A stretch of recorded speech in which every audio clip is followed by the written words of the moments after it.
Dumdum Nalta school বাড়ি রোডে দুঃসাহসিক ডাকাতি, বৃদ্ধ বৃদ্ধাকে হাত পা চেপে ছুরি দেখিয়ে সর্বস্ব লুট।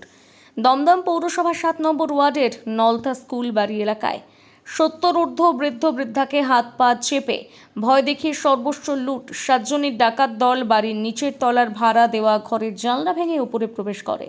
শঙ্কর মজুমদার এবং তার স্ত্রী পুতুল মজুমদার দুজনকে মুখ চাপা দিয়ে ভয় দেখিয়ে আলমারি ভেঙে সোনার জিনিস লুট করে নেয়। বৃদ্ধার হাতের আংটি থেকে শুরু করে সমস্ত কিছু লুট করে।